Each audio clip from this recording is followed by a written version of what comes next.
The gravel crunched under the tires when I pulled up to the house, too fast, the dust kicking up behind me like a storm I couldn't outrun. The sun was still high, but it felt cold inside the car. I sat there for a second, gripping the wheel so hard my hands ached, listening to the engine tick in the silence. My heart was hammering so loud it drowned out everything else. Inside, the house looked like a crime scene of a life I didn't recognize anymore. Ashley's shoes thrown in the hallway, her jacket half hanging off the banister. Her perfume lingering thick in the air, sweet and heavy, almost choking. I kicked the door shut harder than I meant to. It slammed like a gunshot. I didn't call out for her. I didn't have to. I could hear her upstairs laughing. That bright, sharp laugh she used to save just for me. Now it was bouncing down the staircase like a taunt. I took the steps two at a time, anger and fear mixing into something ugly in my chest. At the top, I stopped. The door to the bedroom was half closed. I pushed it open with the side of my fist. Ashley was sitting cross-legged on the bed, her phone in her lap, still giggling at whatever was on the screen. She didn't even notice me at first. When she finally did, her smile flickered, not fear, not guilt, but annoyance. "Oh, it's you," she said, like I'd interrupted something important.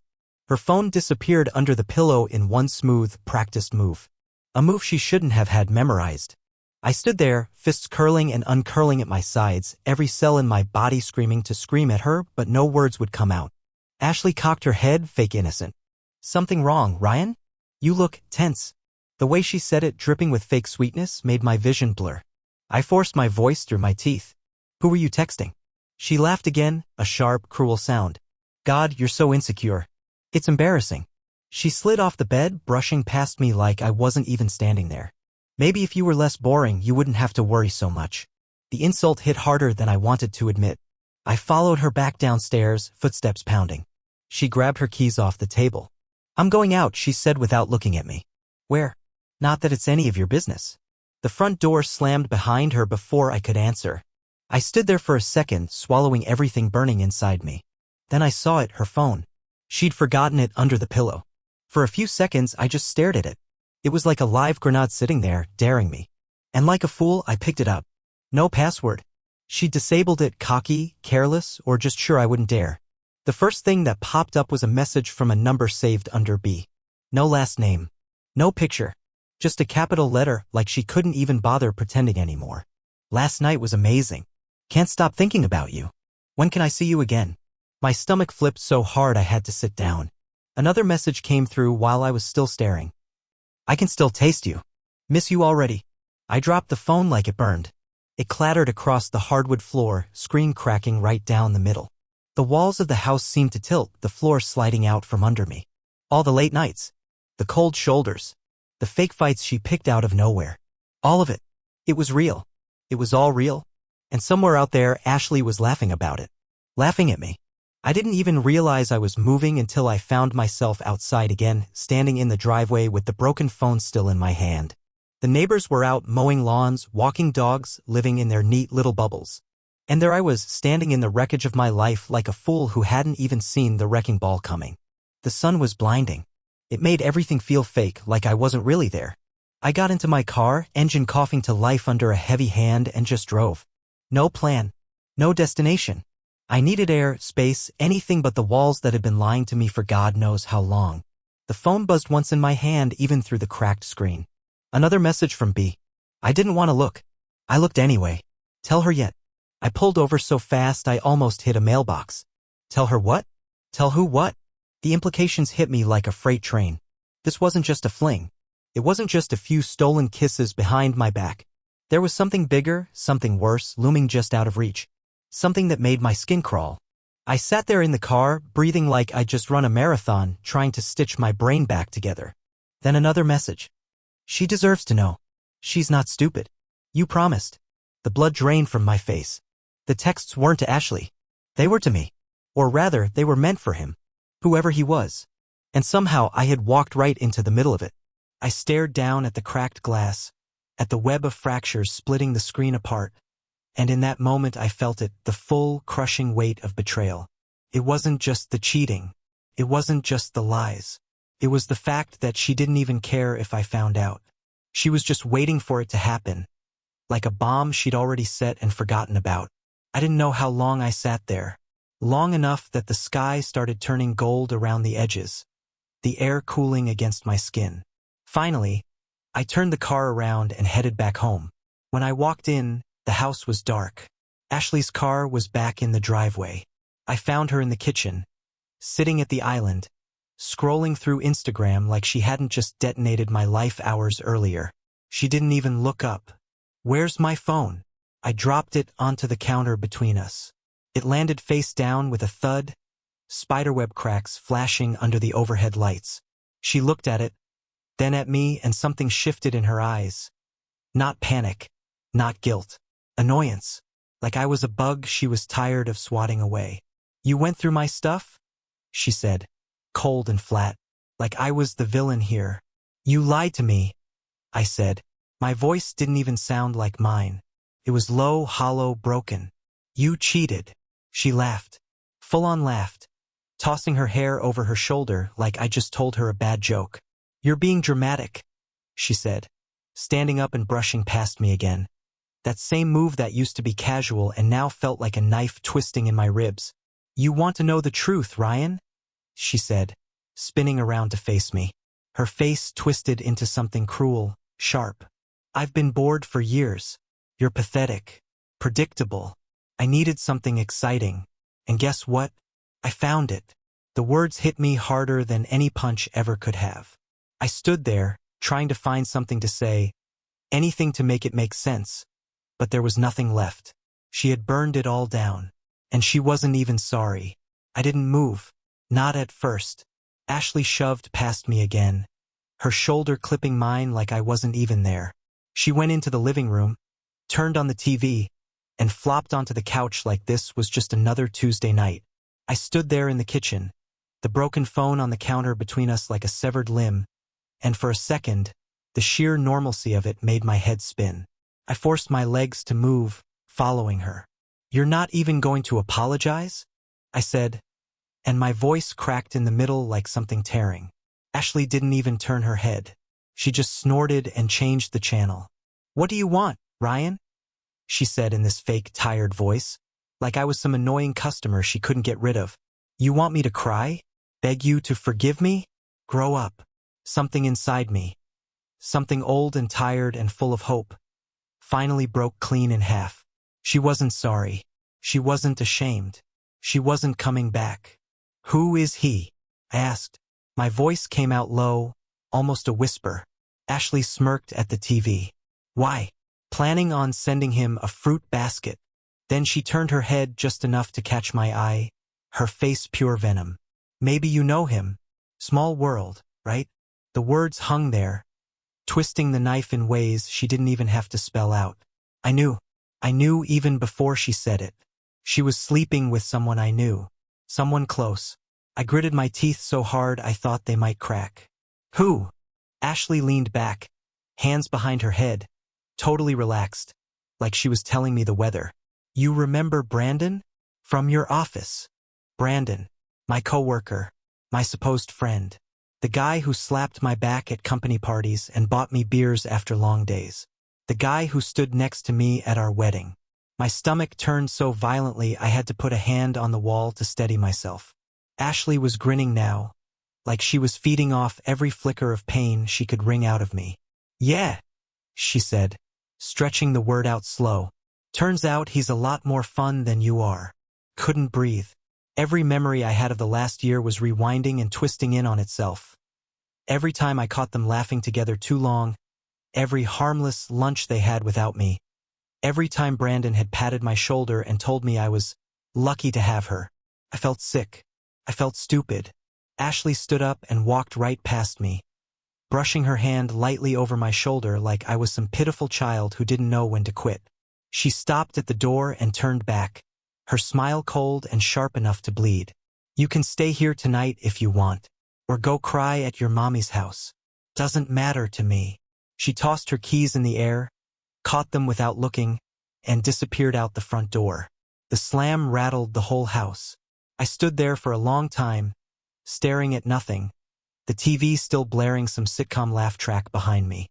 Somewhere deep in my chest, past the betrayal and the rage and the shame, something new started to grow. Not forgiveness, not understanding, something harder. Something sharper. I wasn't going to be her fool any longer. Not one more second. The house was too quiet after she left, but my head was screaming loud enough to fill the space. I didn't sit down. I didn't cry.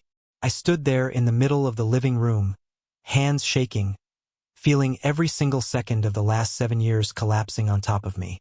I grabbed my jacket off the hook by the door and left without a plan. I couldn't breathe inside those walls. I couldn't sit still knowing that somewhere out there, she was laughing at me. Probably with him. Probably while I was still stupid enough to think we had something worth saving. I drove. No destination, no real thought. The streets blurred past in streaks of red and gold. I ended up parked outside Brandon's place without even realizing that's where I was headed. The lights were on. 2 cars in the driveway. Her car and his truck. I sat there for a long minute, fingers drumming on the steering wheel, heart pounding so loud it hurt.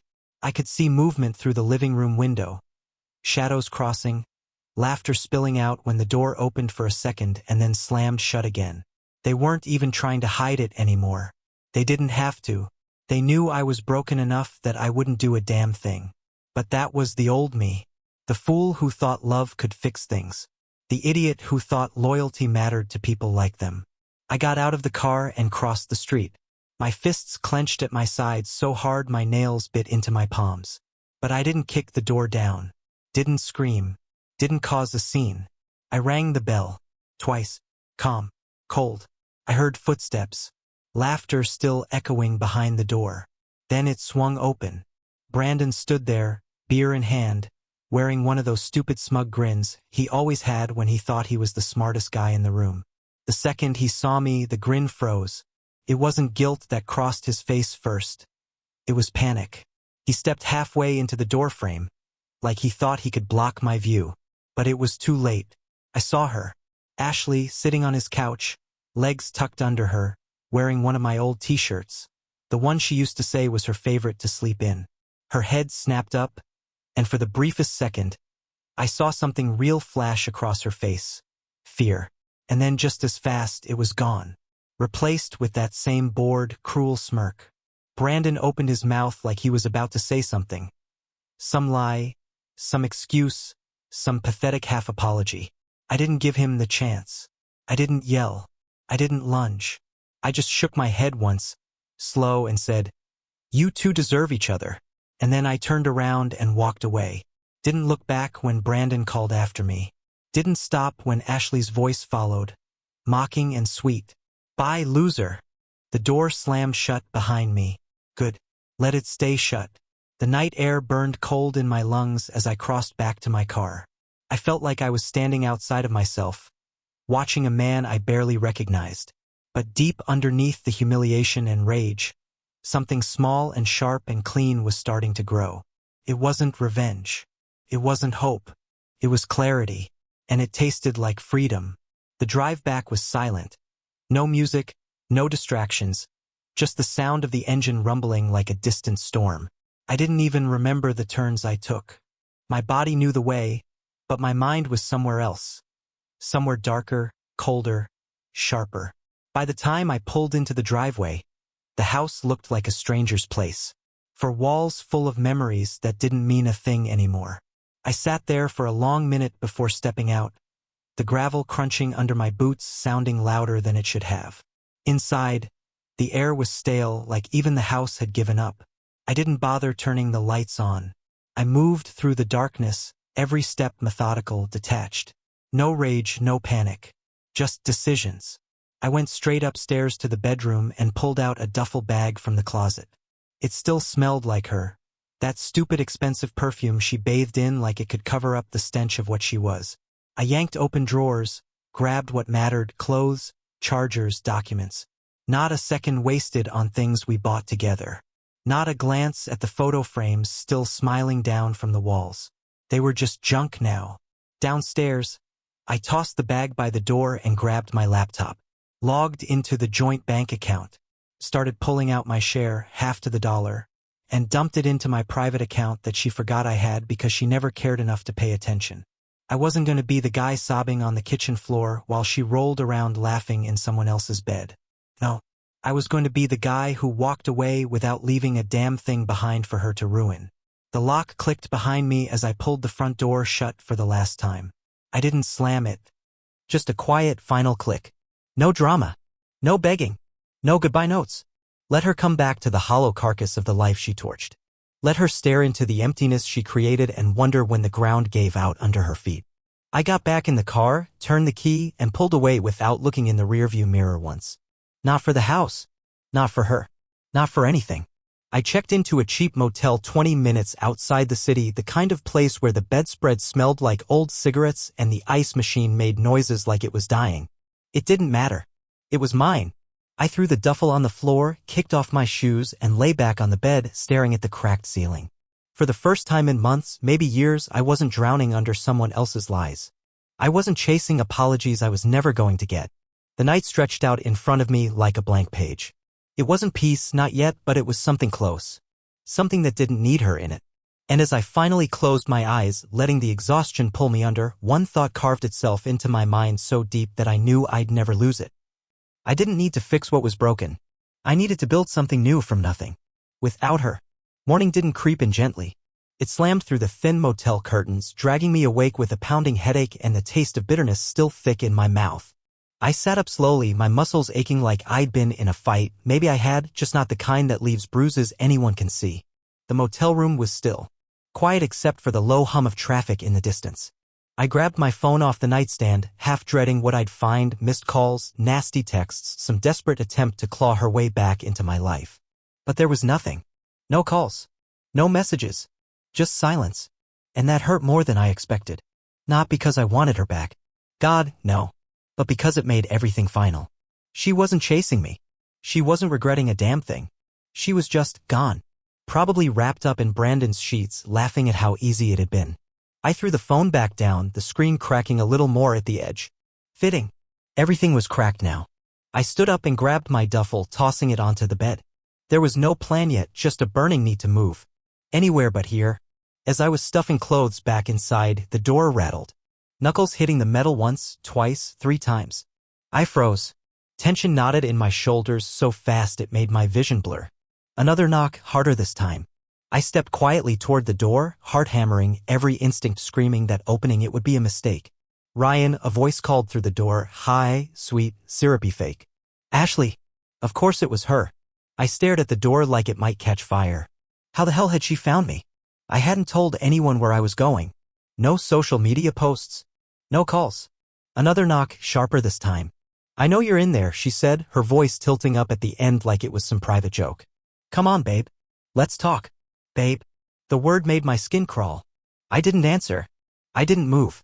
I stood there like a stone, every muscle locked tight, waiting. There was a pause. Then a soft thud, her leaning her head against the door, maybe. You're being childish, she said, voice dropping into that tone she always used when she was trying to guilt-trip me into something. I made a mistake, okay? It didn't mean anything. I almost laughed out loud. Didn't mean anything? She nuked our entire life because she was bored and now it didn't mean anything? The door handle jiggled once. Twice. I grabbed the chair from the desk and jammed it under the knob, heart pounding so loud I thought she might hear it through the door. I wasn't going to let her in. Not this time. A beat of silence. Then her voice again, colder, sharper. Whatever, Ryan. You think you're better than me? You're nothing without me. I stood there, gripping the back of the chair so hard my knuckles whitened, staring at the door like I could burn a hole through it. She banged once more, a fist this time, then the sound of footsteps storming away. Car door slamming. Engine revving. Tires squealing as she tore out of the lot. And just like that she was gone again. But the shaking in my hands didn't stop. Not for a long time. Because it wasn't just the betrayal that haunted me now, it was the realization of how close I had come to letting her back in. One wrong move, one soft moment, and she would have slithered right back into my life like nothing ever happened. Not anymore. Not ever again. She was done.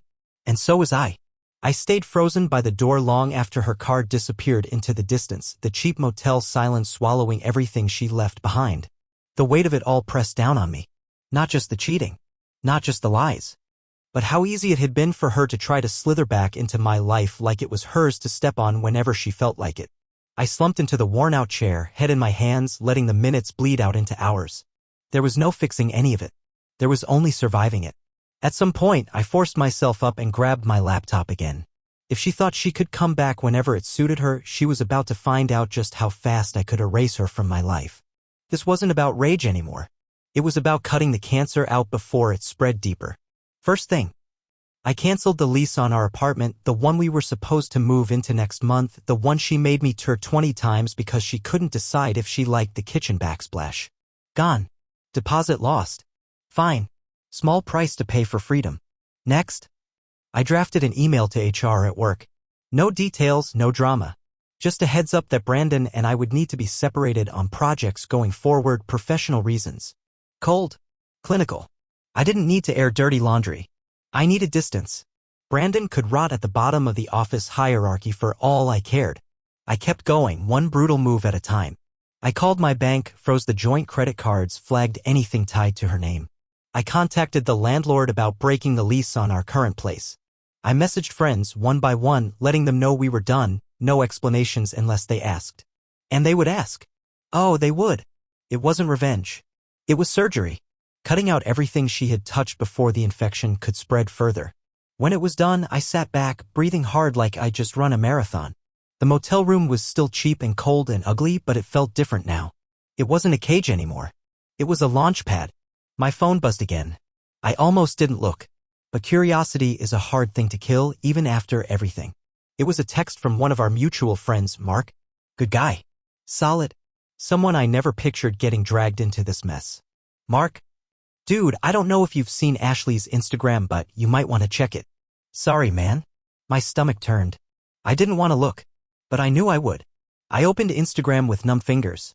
Her latest post was right there, sitting at the top of my feed like a snake coiled and ready. A picture of her and Brandon, sitting together at some bar. Her practically in his lap, grinning like a queen holding court. Captioned, "Sometimes you have to lose everything to find what you really deserve. #blessed, #new beginnings, #soulmate. I stared at it, not blinking, until the screen blurred. The comments were already filling up. OMG, you guys are so cute. So happy for you, girl. Finally. It wasn't even that they were together. It was that she wanted the whole world to know she won. Like she'd climbed out of a toxic relationship, not burned down a good man's life for kicks. I didn't smash my phone. I didn't scream. I didn't even cry. I just sat there and felt it. All of it. Let it burn through me, clean and total. Let it carve out the pieces of me that still stupidly clung to some hope that she had ever been the person I thought she was. She wasn't. She never had been. Ashley didn't just leave me. She made a show of it. She wanted everyone to see my humiliation, my downfall. She wanted to dance in the ashes. Fine. Let her dance. I wasn't going to be there to see it. I was going to rebuild something stronger, sharper. And the first rule? No more letting anyone else hold the matches. The next few days blurred into each other, a mess of cheap motel coffee, endless paperwork, and cold showers that never seemed to wash the disgust off. But each day that passed, it got a little easier to breathe. A little easier to look in the mirror without flinching. I started looking at apartments, real ones this time, not the ones Ashley liked because they were Instagrammable. I wasn't looking for granite countertops or trendy neighborhoods. I just needed 4 walls that were mine. Walls that had never heard her lies echoing through them. On the 3rd day, I found a small place across town, rundown, maybe, but cheap and clean. It smelled like old wood and paint thinner, and the windows rattled when the wind picked up, but I didn't care. It was perfect. It was empty. And it was mine. I signed the lease that afternoon, the pen dragging across the paper like a final slash through the old chapter of my life. When I left the office, I stood on the cracked sidewalk for a long minute, letting the sun hit my face, feeling the weight that had been crushing my chest start to crack and fall away. It wasn't freedom yet, but it was a start. I moved in with nothing but the duffel bag, a camping chair, and an old mattress I bought off Craigslist for cash. No furniture.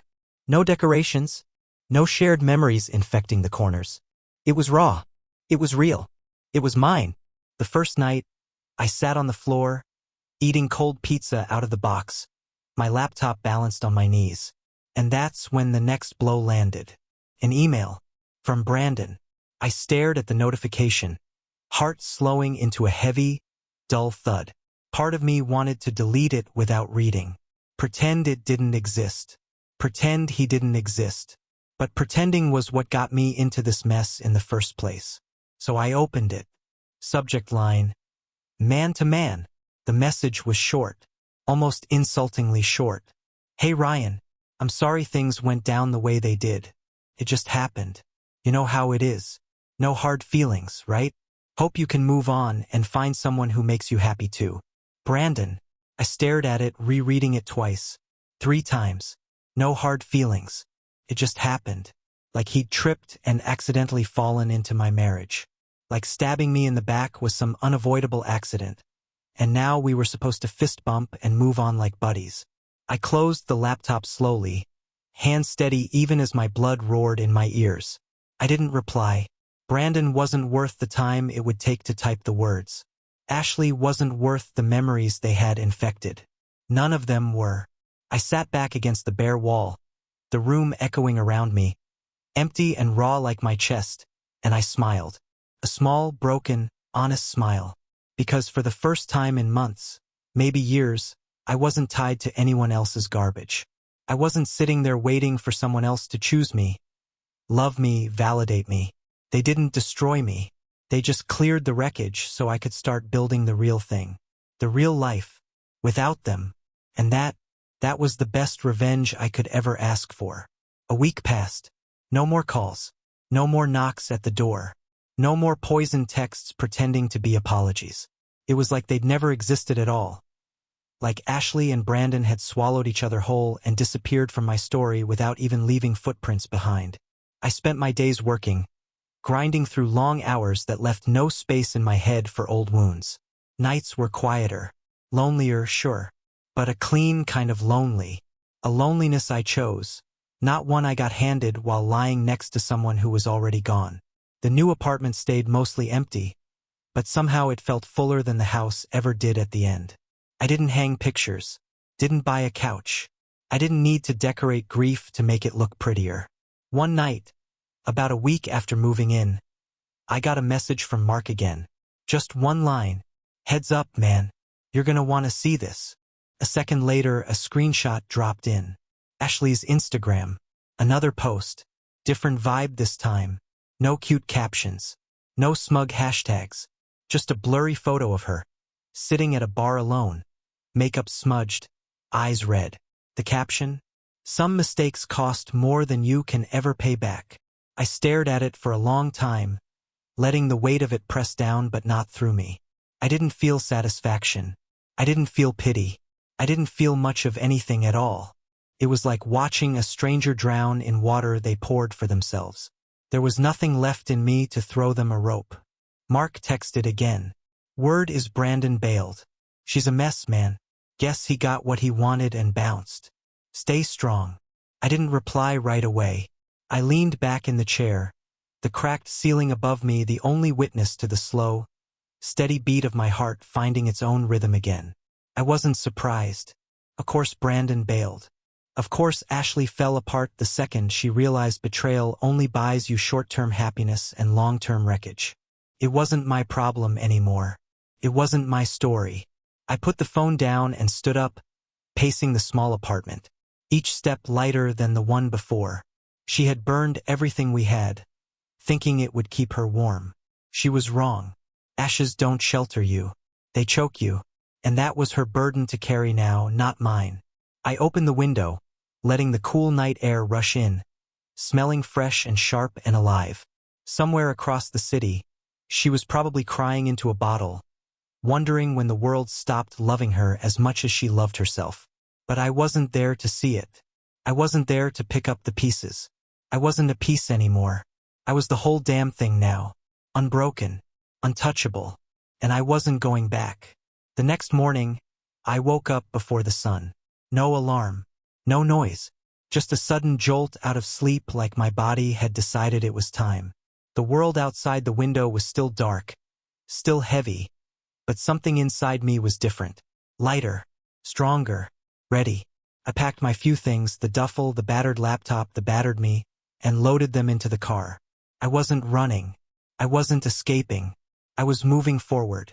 Before I pulled away, I took one last look at the building. The cracked walls, the flickering hallway lights, the ugly brown carpet that smelled like old cigarettes. It had been a good place to fall apart. But I didn't need it anymore. I was done surviving. It was time to start living. I drove through the sleeping city, the streets still empty, the stoplights blinking yellow in the dark.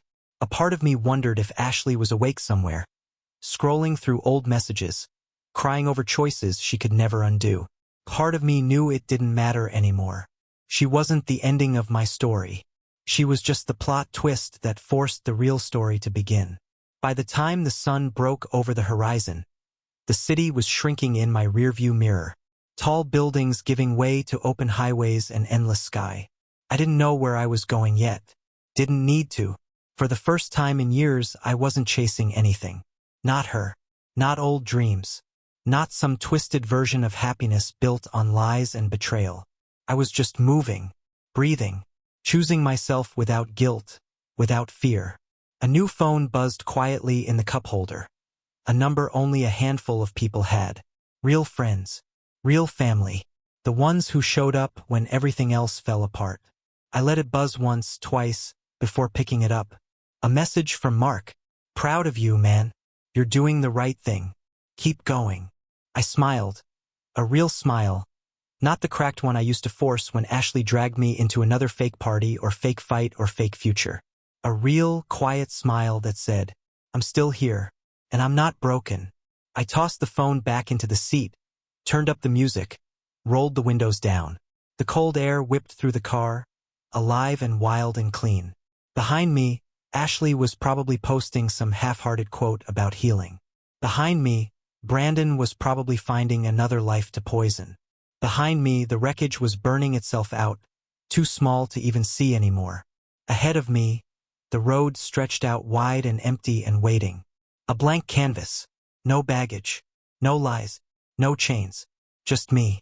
And the whole damn world. I pressed the gas a little harder, feeling the tires grip the road, feeling the heartbeat in my chest finally, beating for me. And I didn't look back. Not once.